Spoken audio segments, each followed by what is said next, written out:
The disciples gathered around the Buddha, their faces revealing the weight of concerns about the uncertain future ahead.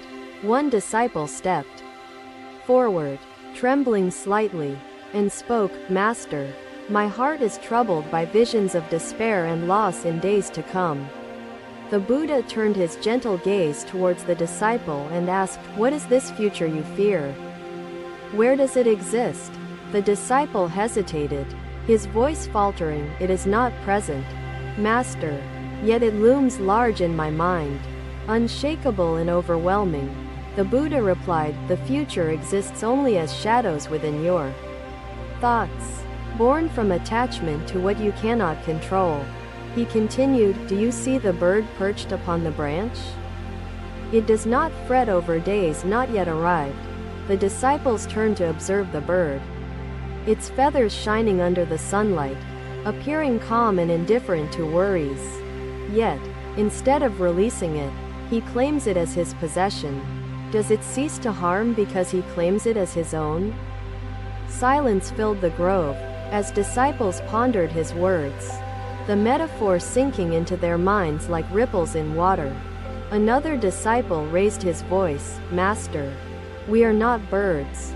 We humans seek stability, certainty, and order in our lives." The coal continues to burn. Despite the claim, Buddha nodded, his expression filled with compassion, and pointed at a small bowl beside him. "Consider this bowl," he said. "It was shaped by a potter who once called it his own." One disciple asked, "But Master, how do we release attachment without abandoning our hopes, dreams, and ambitions?" The Buddha replied, "Release attachment not by rejection, but by acceptance of impermanence and trust in the present moment's truth." He added, "Dreams are not burdens if they are free from fear. They are inspirations that guide, not chains that bind." The disciples nodded, attempting to absorb the meaning of the Buddha's teaching while still clinging to their lingering doubts. The Buddha pointed to the nearby river and said, "Observe its flow. It does not struggle against obstacles in its path." He continued, "The river embraces every rock, every bend. It moves forward effortlessly, guided by the laws of nature." The disciples watched the river, its waters glittering under the sun, flowing without hesitation or resistance against its course. The Buddha said, "Your lives must flow as the river does, unhindered by fear or attachment to paths not yet traveled."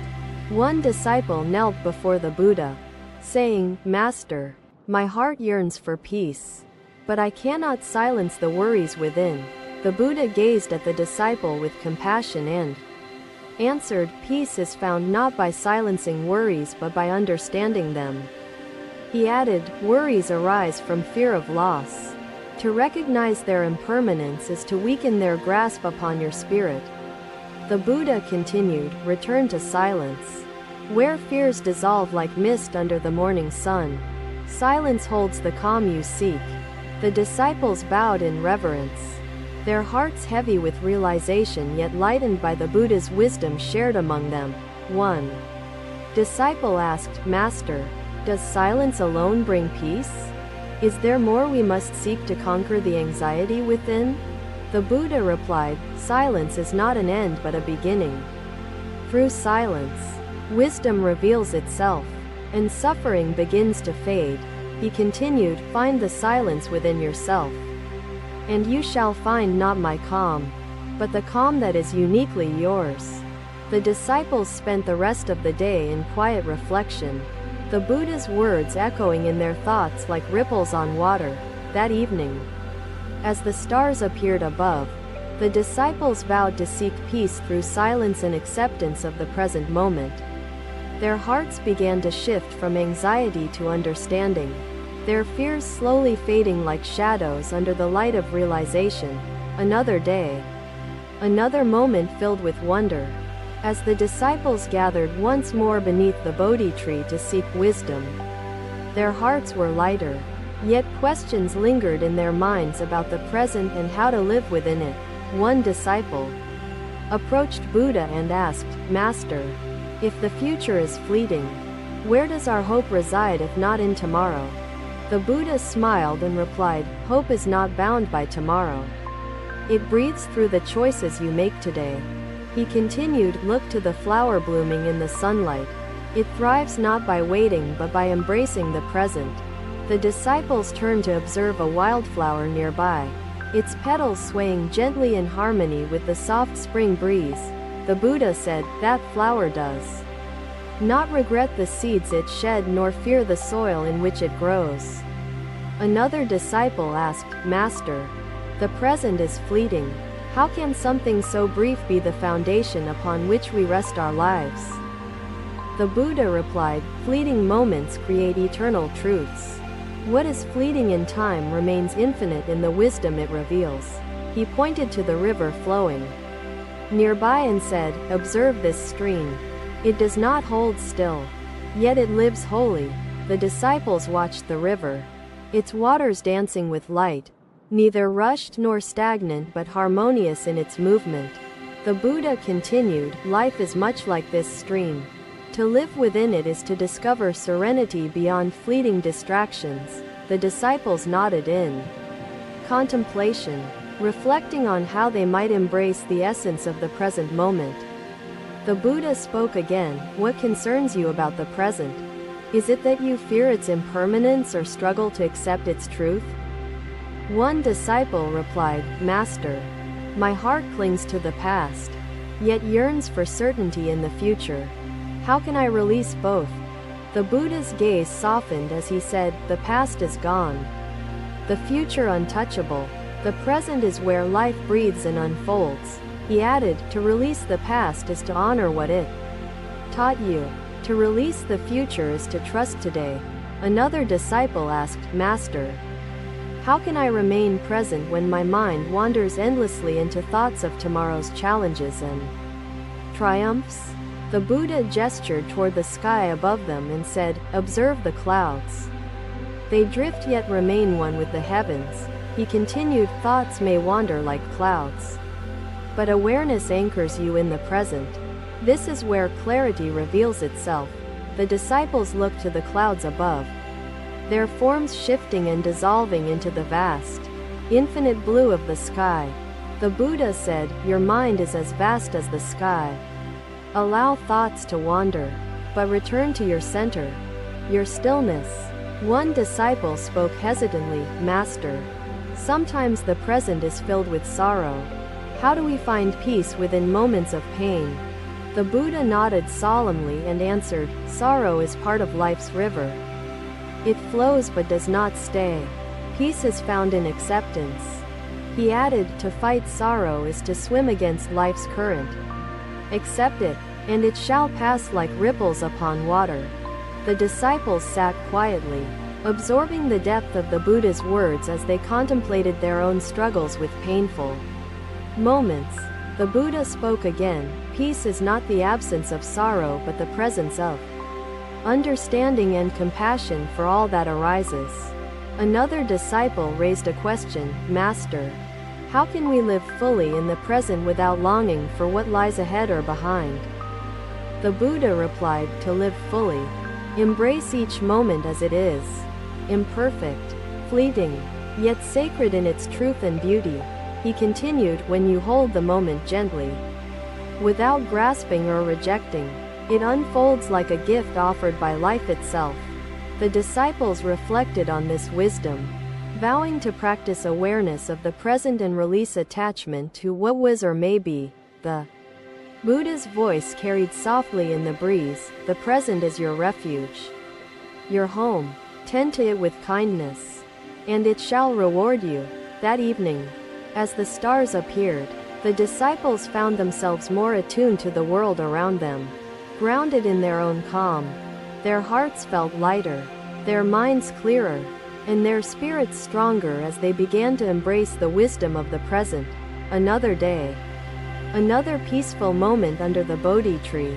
The disciples gathered to witness the Buddha's calm presence and wisdom. Their hearts were quieter, yet they longed to understand the source of the unshaken serenity radiating from their master. One disciple, overcome with awe, asked, Master, How is it that you remain so still and calm amidst life's turbulence? The Buddha's gaze softened as he replied, I am calm not because the world is still, but because my mind is free. He continued, the world moves with chaos and beauty, yet within each of us lies a stillness that mirrors the infinite. The disciples listened intently, feeling the truth of the Buddha's words yet unable to grasp their full meaning. The Buddha gestured to the nearby pond and said, look at the water. Though stirred by the wind, its depths remain undisturbed. The disciples turned their eyes to the pond, observing its surface rippling gently while the water beneath remained clear and still. The Buddha said, your mind is like this pond.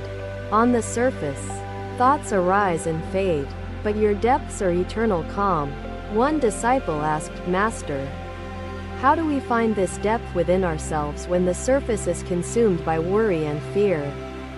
The Buddha replied, return to silence. In silence, the mind's ripples settle, revealing the stillness that lies beneath. Another disciple, curious yet skeptical, asked, Master, is silence truly enough to find such calm?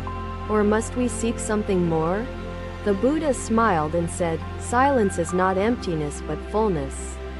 It holds the answers that cannot be spoken, only realized. He continued, in silence, the noise of the world fades, and you hear the voice of wisdom within your own being.